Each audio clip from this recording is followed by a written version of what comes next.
Hey everybody, my name is Erica Griffin. I call myself the technology nerd who likes to film stuff. I make insanely in-depth video reviews on YouTube. So what do I think of these new iPhones? Well, I think that the 5.5-inch version is where it's at because it has a couple of features over the 4.7-inch version, such as optical image stabilization, which is going to help you take nice clear images in low lighting. Also, it's going to have better battery life over the 4.7-inch version, so if battery life matters to you, definitely go for the 5.5. Also, the 5.5 has a 1080p display, and when you turn it to the side, it gets kind of an iPad layout. That's kind of nifty.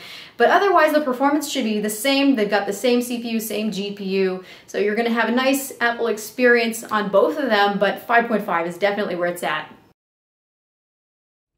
Now on the side I can add some commentary, and I want to say that I am not so happy that we have to get the 5.5-inch version of the phone to enjoy some of the features that are not on the 4.7-inch. I would really like to have optical image stabilization when I take pictures or when I film video. It really does make a difference. So to not be able to get the smaller version of the phone, which I want, and also that's a little bit cheaper, it kind of feels like a smack in the face. Maybe there were some parts shortages or something going on, but I really do think that both of them should have optical image stabilization. Now, in terms of the displays, yeah, we only have 1080p on the 5.5-inch version, but Apple probably reasoned that at 4.7 inches, their Retina display at 326 pixels per inch was just sharp enough. I would have appreciated 1080p at 4.7. It would have looked really nice, but I will let that one slide. What I admire about Apple, at least, is that they do care for display calibration standards. They are making sure that it's sRGB. Content that we have out on the internet, all the content that we see on our operating systems are meant for sRGB. So if you have a display that displays sRGB properly and you have content that's displaying sRGB, you should get a good outcome. I know some people like the likes of the really oversaturated displays of Samsung, and that's all fine and good, but for photographers, I think that you might really like what Apple has here. Otherwise, the part of the presentation that I found hilarious is just where Apple thinks that they create everything for the first time masterfully. The Galaxy S5 already has phase detection autofocus. The rest of the phones on the market have had autofocus for a very long time.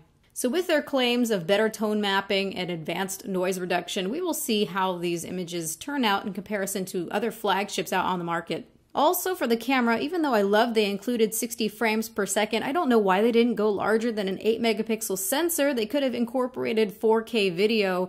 So that looks like something that is reserved for other domains for now.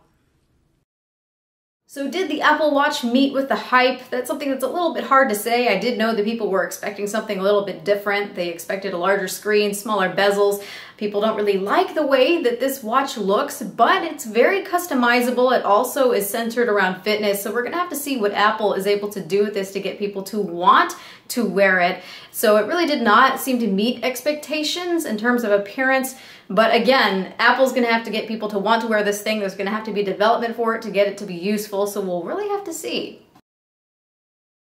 So do I think that Apple did enough to keep themselves on top of the competition? Well, in some ways, I do think so, because it looks like they're trying to get their devices to be on par with Android flagship devices. We've got 1080p display finally, we've got larger displays, we've got continuous autofocus, we've also got optical image stabilization, we've got 128 gigabytes of internal storage. Also, they're releasing iOS 8, which should be more functional. Some people are comparing it to Android. And they've also got that awesome build quality, so I think that they did do enough here.